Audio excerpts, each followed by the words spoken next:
मुझसे जो किया तुमने तो क्या पाओगी।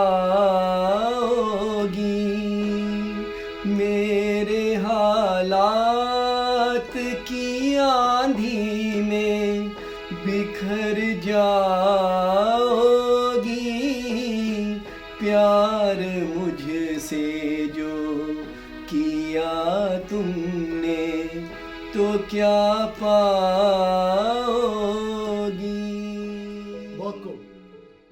संगीत की दुनिया के दोस्तों, मेरा नमस्कार। आज मैं आपकी मुलाकात सोसाइटी के एक ऐसे हीरो से करवाने जा रहा हूं जो कि मल्टी टैलेंटेड हैं। अगर कहें तो बाय प्रोफेशन डॉक्टर हैं, लेकिन उनका ये कहना है कि संगीत से मुर्दों में भी जान फूंकी जा सकती है। ऐसे विचार हैं। बहुत अच्छे गायक, बहुत अच्छे कंपोज़र और बहुत अच्छे राइटर, कवि, ऐसे गुण भगवान किसी किसी को देता है। तो मैं मुलाकात करवाता हूं आपकी डॉक्टर अरुण जी से। डॉक्टर साहब नमस्कार। जी नमस्कार जी।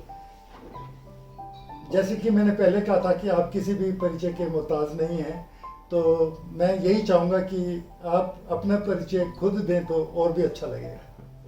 मैं प्रोफेशन से जी डॉक्टर हूँ वैसे। बाकी म्यूज़िक में जो मेरी रुचि है वो बचपन से ही रही है जी।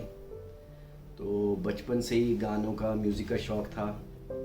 परिवार में पहले से कोई म्यूज़िक का माहौल नहीं था, पर पेरेंट्स को, माता पिता को शौक़ था म्यूज़िक का। तो इसीलिए वो शायद उन्हीं के शौक़ की वजह से ये बचपन से म्यूज़िक साथ से में जुड़ा हुआ था। मेरे बड़े भाई साहब हैं, ब्रदर हैं मेरे, वो प्रोफेशन से इंजीनियर हैं और आजकल वो कनाडा में सेटल हैं।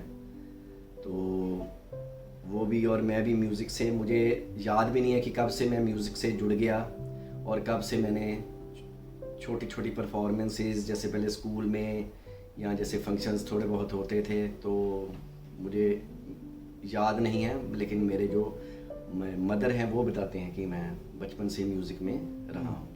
तो आपने संगीत की शिक्षा किसी से, गुरु से ली? हाँ जी, पहले तो शौकिया थोड़ा सा गाया, शौक़ से जैसे है, तो मदर गाइड करते रहे। फिर थोड़ा सा हम अगर पीछे के समय में जाते हैं तो म्यूज़िक का इतना कुछ, उसका म्यूज़िक को बहुत इफ़ेक्टिव या प्रभावशाली, उसका उतना स्टेटस वाइज अच्छा नहीं माना जाता था।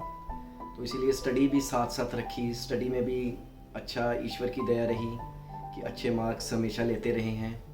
तो धीरे धीरे फिर जैसे जैसे म्यूज़िक का पैशन बढ़ता गया, तो पेरेंट्स ने उसको, प्रतिभा को पहचाना और उसको निखारने के लिए अलग अलग टीचर से, जो उनसे बन पाए, उन्होंने काफ़ी कड़ी मेहनत की। तो सबसे पहले जो मैं नाम लेना चाहूँगा, गुरुजी जैसे हम प्रोफेसर BS नारंग साहब हुए हैं, और उनका तो बहुत अच्छे उनसे स्टूडेंट रहे हैं, तो उनसे कुछ सीखने का सौभाग्य प्राप्त हुआ। कुलदीप राय जी हैं, उनसे म्यूज़िक की तालीम ली। फिर हरविंदर सिंह जी हैं इधर चंडीगढ़ से, सुदामा राम जी हैं। तो इन सब गुरुओं से सीखने का म्यूज़िक मौका मिला, और उनका बहुत स्नेह और आशीर्वाद हमेशा मुझ पर बना रहा। तो कहते हैं कि संगीत से बड़ी जो रोग होते हैं वो दूर हो जाते हैं, तो इसके बारे में आपका क्या विचार है? बिल्कुल जी, संगीत एक बहुत अच्छा एक ज़रिया है स्ट्रेस को दूर करने का। तो जैसे मैंने देखा कि जो रोगों का इलाज है वो मेडिसिन से भी होता है, लेकिन अगर हम मानसिक विकृतियों की तरफ जाते हैं तो उसमें जो मेडिसिन तो एक काम करती है, लेकिन उससे भी बढ़कर जो एक संगीत है वो एक मानसिक तनाव को दूर करने का, या एक तरह की मेडिटेशन कह लीजिए, ईश्वर से जुड़ने का बहुत एक बढ़िया एक ज़रिया है। इससे हम अपने तनाव को या दूसरों के तनाव को कम कर सकते हैं, दूर कर सकते हैं। और एक तरह से अगर हम इस पे चलते जाएं तो शायद कहीं ना कहीं मुझे लगता है कि ईश्वर से भी जुड़ सकते हैं। तो आजकल तो रिसर्च भी चल रही है PGI वगैरह में, संगीत से कैसे रोग को दूर किया जाता है। हाँ जी बिल्कुल जी। तो संगीत देखिए ऐसा है कि संगीत के भी अलग अलग हमारे जो होते हैं टाइप्स होते हैं, अलग अलग फॉर्म्स होते हैं। अगर हमें जैसे किसी पार्टी में हमें एंजॉय करना है, डांस करना, तो उसके लिए अलग तरह का संगीत होता है। अगर हमने पीस ऑफ माइंड के लिए करना है तो उसके लिए हमें थोड़ा सा लाइट मूड का उस तरह का संगीत हमें चयन करना पड़ता है। तो ये डिपेंड करता है कि हमने संगीत को कौन सी सिचुएशन में हमें संगीत चाहिए और हमने किस तरह के संगीत को कब उसका हमने जो चयन करना है। तो डॉक्टर साहब, आपका जैसे संगीत का शौक इतने क्लाइमेक्स पे आया, तो आपने टैगोर वगैरह में भी काफ़ी प्रोग्राम किए। हाँ जी। इसके बारे में कुछ बताइए, कितने प्रोग्राम किए, कैसे किया, शोज का तो सफ़र कैसा रहा? अच्छा जी, शोज़ तो मैंने इतने किए होंगे जी, शायद मैं काउंटलेस है, मैं काउंट नहीं कर सकता। मे बी इन हंड्रेड्स और थाउजेंड्स में होंगे। मैं पंजाब, हिमाचल, हरियाणा, चंडीगढ़, मोहाली, इधर ट्राई सिटी और दूर दूर तक मैं शोज़ करता रहता हूँ। तो ईश्वर की बहुत दया है और मेरी खुशकिस्मती है कि अच्छे संगीत के लिए दूर दूर से लोग मुझे याद करते हैं, और मैं सभी जो मेरे चाहने वाले हैं, सुनने वाले हैं, उनकी जो मेरे से उम्मीदें होती हैं मैं उनको पूरा करने में सक्षम हो पाता हूँ। आपका एक इसमें एनजीओ भी है? हाँ जी, मेरी एनजीओ भी है जी, वो एयर मेलोडीज़ के नाम से मैं एनजीओ चलाता हूँ। और तो मुझे हमेशा मेरी कोशिश रहती है कि मैं संगीत के साथ साथ उन लोगों को जिनको गाने का मौका नहीं मिल सका, जो पीड़ित लोग हैं जैसे, उनके लिए कुछ कर पाऊँ, कि म्यूज़िक के साथ साथ कुछ हम अगर किसी के चेहरे पे थोड़ी सी मुस्कान ला पाएँ, तो इससे अच्छा मुझे लगता है कि कुछ नहीं हो सकता। तो एनजीओ के में अभी हम यही कोशिश करते रहते हैं कि जैसे अलग अलग, जैसे वो जो संस्थाएं हैं, जैसे मैंने आर्मी से डिसेबल्ड होते हैं, पैराप्लेजिक सेंटर है, उनके लिए मैंने शो किया एक बार, ब्लाइंड स्कूल वालों के लिए किया, सीनियर सिटीजन्स के लिए किया, फिर अनाथ बच्चियां थी उनको मैंने टैगोर में, उनको सबको मैं सिखाता हूँ जाके, उनको फिर कोशिश रहती कि मैं टैगोर में उनका परफॉर्मेंस करा पाऊँ। तो इसी तरह संगीत के साथ साथ हम समाज की कुछ सेवा भी कर पाएँ। मोर ओवर जो बहुत से लोग हैं जिनमें गाने की इच्छा भी है और थोड़ा सा टैलेंट भी रखते हैं, उनको हम थोड़ा सा पॉलिश करें, तो उनको हम शोज़ में थोड़े थोड़े इंटरवल से करता रहता हूँ। तो मेरी कोशिश रहती है कि नए उभरते कलाकारों को भी मौका दिया जाए। लेकिन मैं सभी से दर्शकों से एक अनुरोध ज़रूर करना चाहूँगा कि गाने के शौक रखने के साथ साथ थोड़ा सा इस पर मेहनत भी करनी चाहिए, ताकि अगर वो मुझसे ये अपेक्षा रखते हैं कि मैं उनको मौका दूं, तो उसके लिए थोड़ा सा उनमें वो काबिलियत होनी चाहिए, या थोड़ी सी रियाज करना चाहिए, थोड़ी मेहनत करनी चाहिए। बाकी पॉलिशिंग तो हो जाती है, लेकिन थोड़ा सा जो मंच पे आना चाहते हैं, थोड़ा सा मैं कहूँगा कि थोड़ी सी उनको कोशिश और मेहनत भी करनी चाहिए सर। डॉक्टर साहब, आगे आपके जीवन की कहानी को आगे ले जाने से पहले मैं चाहूँगा कि 2 लाइनें कुछ सुनाएं। अच्छा, आपके सामने। ठीक है।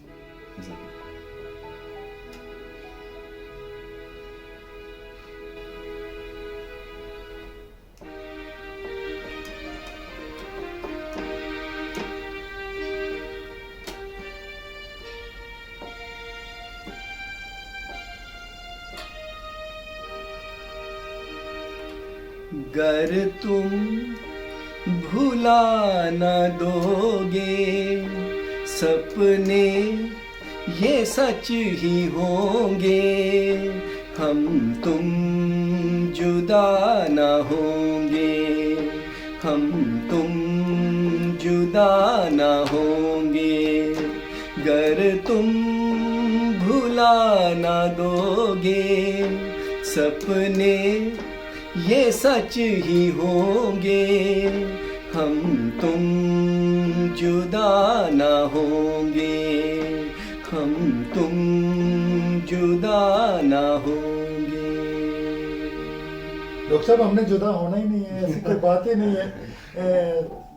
तो आपसे थोड़ी सी लेखन के बारे में बात करते हैं। मैं आपका प्रोफाइल देख रहा था और उसमें मैंने देखा कि आप बहुत अच्छा लिखते हैं, बहुत अच्छी कविताएं लिखते हैं, और कोविड में भी आपने काफ़ी काम किया, जिसके लिए आप बधाई के पात्र भी हैं। हाँ नहीं, बहुत बहुत शुक्रिया जी आपका। लिखने का ऐसा है जी कि मुझे म्यूज़िक के साथ साथ शुरू से ही लिरिक्स के साथ इक्वली लगाव रहा है, कि मैंने हर गाने को, गज़ल को समझने की, महसूस करने की कोशिश की है कि, और मैं सोचता था कि लिखने वाले कैसे 2-2 पंक्तियों में इतनी बड़ी बड़ी ज़िंदगी की फ़िलॉसफी लिख देते हैं। तो लिरिक्स के साथ मुझे शुरू से बहुत लगाव रहा है, तो शायद लेकिन कभी लिखने का समय नहीं मिल पाया था। तो जैसे कोविड शुरू हुआ, लॉकडाउन हुआ, तो अब बैठे बैठे वो कहते हैं ना कि आवश्यकता आविष्कार की ये जननी जननी है, हाँ जी, हाँ जी। या अब खाली समय को कैसे पूरा किया जाए या उसको कैसे जिया जाए। तो थोड़ा सा समय मिल पाया तो लिखने की कोशिश की, और ईश्वर की बहुत दया रही कि मैंने सबसे पहला अपना एक गाना लिखा, भारत का दम नाम से टाइटल है उसका। तो आप उसको, मैं चाहूँगा मेरे यूट्यूब चैनल पे भी है, उसको ज़रूर देखिए। आप गुनगुना के बताइए प्लीज। रात अंधेरी है तो भी कट जाएगी, आसमान में धूल छाई छट जाएगी। वाह। जब उगेगा सूरज कल एक नई आशा लेकर, फिर धूप रुपहली आंगन में मुस्काएगी। खेतों में फिर से सरसों लहराएगी, चहुं दिशा में खुशियां मंगल गाएंगी। मिलजुल के भारतवासी ये हाथ हम बढ़ाएं, अपनी मेहनत से भारत का भाग्य बनाएं। ना डरेंगे ना रुकेंगे, जीतेंगे हम, विश्व को दिखला देंगे भारत का दम। क्योंकि मुझे लगता है कि जो भारत अपने आप में एक बहुत बड़ी शक्ति है, और बहुत सी दुनिया भारत की शक्ति को समझ गई है। और मैं दुआ करता हूँ कि आने वाले समय में भारत जितना सक्षम है, हर तरह से कैपेबल है, वो अपनी सक्षमता को और ज़्यादा सिद्ध कर पाए, और सारी दुनिया, हमारा जो भारत है महान है बहुत, और हमेशा से ही रहा है, और सारा विश्व इसकी जो शक्ति को वो इसको महसूस कर पाए। बहुत खूब डॉक्टर साहब, बातें तो बहुत लंबी है। मैं आपसे रिक्वेस्ट करूंगा कि एक गीत सुनाएं। रफ़ी जी का बहुत अच्छा गीत था, अभी ना जाओ छोड़कर। आपके सामने साज है, 2 लाइनें गुनगुना के। ठीक है जी, मैं कोशिश करूँगा।